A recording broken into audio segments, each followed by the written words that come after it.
Nicolas Maduro made the biggest strategic mistake of his political career when he decided to go head-to-head against the U.S. Navy. Picture this: 8 American combat ships, true floating fortresses loaded with more than 1,200 next-gen missiles, cutting through the seas relentlessly toward Venezuelan waters. And Maduro, instead of backing off like any sensible leader would, he did the unthinkable. Hoy estamos más fuertes que ayer. Hoy estamos más preparados para defender la paz. What you're about to see in this video will blow your mind. We're talking about the biggest military and diplomatic fiasco Venezuela's seen in decades. Maduro not only completely underestimated America's firepower, he also exposed his own weaknesses, and this is about to shake the entire world. To understand the magnitude of what's happening, we first need to be clear that we're not talking about just some regular ships patrolling international waters. The United States sent an impressive naval force made up of 3 Aegis-class destroyers, including the USS Gravely and the USS Jason Dunham, plus the guided missile cruiser USS Lake Erie. These ships represent the cutting edge of naval military technology, each one capable of launching dozens of cruise missiles and intercepting aerial targets hundreds of miles away. Washington's official justification for this deployment is clear: fighting drug trafficking coming from Latin American cartels. President Trump made cracking down on the flow of illegal substances an absolute priority for his administration. And Venezuela has become the epicenter of that strategy. According to Pentagon sources, about 4,000 U.S. troops have been mobilized for this operation, creating the biggest U.S. naval presence in the region in decades. But here's the key point that many media outlets aren't properly highlighting. This is not just another routine op. The amount of firepower gathered in waters close to Venezuela is beyond anything seen in any anti-cartel mission in recent regional history. We're talking about enough combat capability to take on a mid-sized naval force, which naturally raises big questions about the real intentions behind this operation. Now here's the part that really surprised international military analysts. Instead of taking on a passive defensive posture, like many expected, Nicolas Maduro decided to respond directly and confrontationally. The Venezuelan president not only denounced the U.S. presence as a bloody threat, but also took concrete steps, showing he's ready to face the situation head-on. Maduro ordered the immediate deployment of Venezuelan military vessels, surveillance drones, and larger ships to patrol the country's territorial waters. This decision, announced by Defense Minister Vladimir Padrino Lopez, marks a major escalation in regional tensions. Venezuela, with a navy way smaller than America's, decided to show it's not going to back down under external pressure. But Venezuela's response goes way beyond the naval aspect. In an impressive display of national mobilization, Maduro announced the call-up of 4.5 million civilian militia members to join the regular forces. If confirmed, that figure would be one of the largest civilian mobilizations in Latin American history. The Venezuelan president publicly declared that no empire will touch the sacred soil of Venezuela, laying down a clear red line for any potential U.S. military action. The most intriguing part of this response is how coordinated it looks. On top of the naval moves, Venezuela sent 15,000 troops to its border with Colombia, supposedly for anti-drug ops, creating a show of force on multiple fronts at the same time. This strategy suggests careful planning and a clear intention not to give in to external pressure. To truly grasp the scale of this confrontation, we need to break down the real capabilities on both sides. On the American side, we've got one of the most technologically advanced fleets in the world. Aegis-class destroyers are equipped with radar systems that can track hundreds of targets at once, plus missiles that can strike over 1,000 kilometers away. The USS Lake Erie, for instance, has already shown it can intercept ballistic missiles in space, representing a level of tech sophistication almost no other navy can match. On the other hand, the Venezuelan Navy runs on much more limited resources. Its main ships include German and Italian-built frigates, along with smaller patrol boats, though much weaker in numbers. Venezuela's strategy seems focused on smaller, faster vessels that can operate more effectively in coastal waters than America's big ships. This approach, known as the swarm strategy, can actually be surprisingly effective under the right conditions. What makes this situation especially interesting from a military standpoint is that Venezuela isn't even trying to go head-to-head with U.S. firepower. Instead, Caracas looks to be adopting a deterrent strategy, showing that any American military action would face serious resistance and come with huge political costs. The call-up of civilian militias, for example, signals preparation for prolonged resistance if conflict breaks out. But beyond the purely military aspects, there's also a complex diplomatic dimension that can't be ignored. Venezuela formally submitted a letter to the United Nations denouncing what it calls a violation of its sovereignty. That diplomatic move is crucial because it creates an official record of Venezuela's perspective on the events, laying the groundwork for possible future sanctions or international mediation. Support from other Latin American countries has become a key piece of Maduro's diplomatic chessboard. Colombian President Gustavo Petro, for instance, was publicly thanked by Maduro during a military ceremony in Caracas, hinting at some level of regional coordination in response to the U.S. naval presence. That support, even if limited, gives Maduro regional legitimacy that makes any U.S. strategy of diplomatic isolation way more complicated.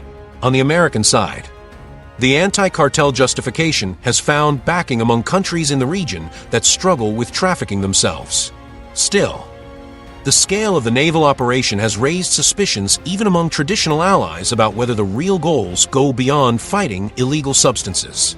That strategic ambiguity may be intentional, keeping Venezuela and other adversaries guessing about America's true intentions.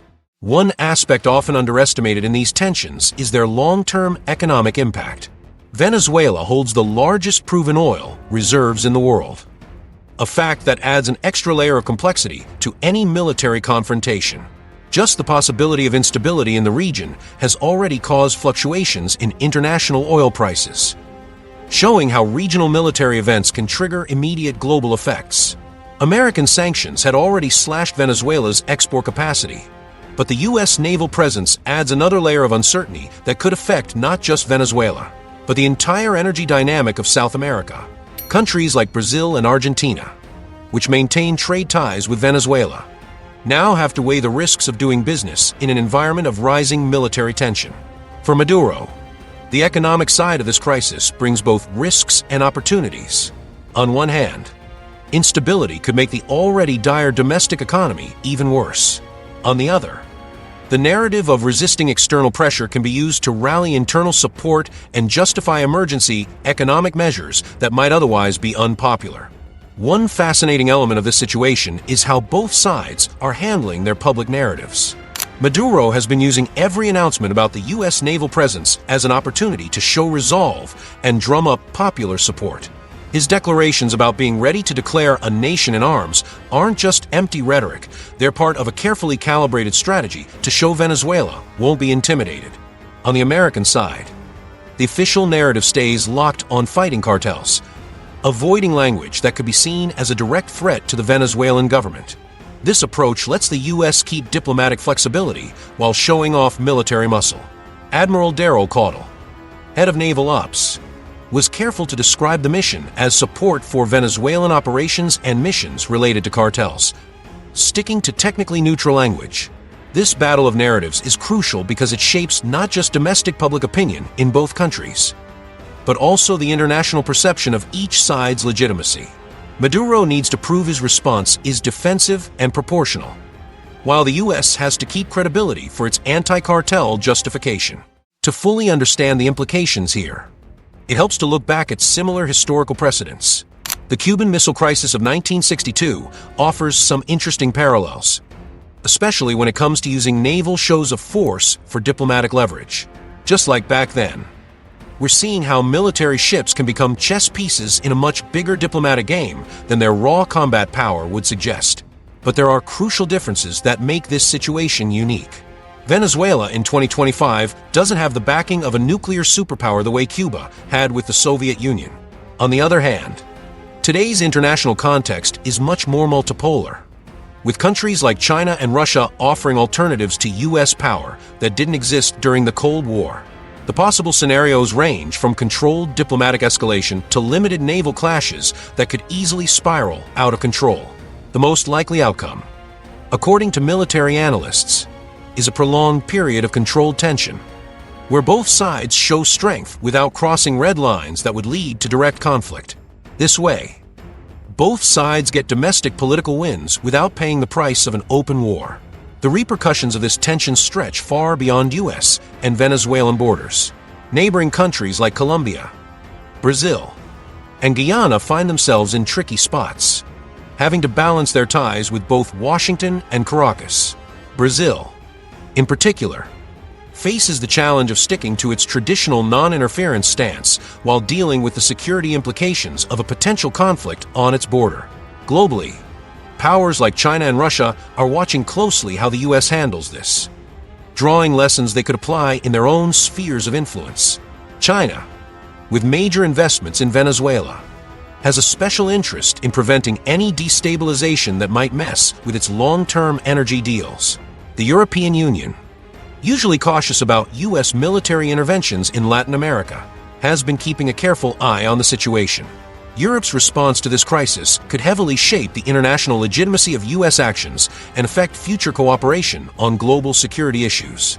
Looking at all these factors, it's clear we're witnessing way more than just another anti-cartel op or a defensive Venezuelan response. This situation is a key test of how power struggles are managed in the multipolar world of the 21st century. For Maduro, proving he can stand up to direct U.S. pressure is critical to his political survival and regional credibility. For the United States, this operation is a test of how effective military shows of force still are as a diplomatic tool in an era where smaller adversaries have access to more sophisticated asymmetric strategies. The success or failure of this approach will shape how Washington handles similar challenges in other parts of the world. What makes this situation especially fascinating is that both sides have strong reasons to avoid real escalation, but also political needs pushing them into ever more dramatic shows of strength. The real test will be whether either side can hit their political goals without crossing the lines that would make military conflict unavoidable. The next few weeks will be crucial in deciding whether this tension gets resolved through quiet diplomatic negotiations or escalates into something way more dangerous for regional stability. One thing's for sure, all eyes are on the Caribbean, where the future of international relations in Latin America might be getting decided between warship hulls and displays of political resolve. This naval showdown between American superpower might and Venezuelan determination isn't just about ships and missiles, it's about who gets to write the rules of a game in the new world order. And from the signs we're seeing, Nicolas Maduro has decided he's not going to let those rules be written without a fight.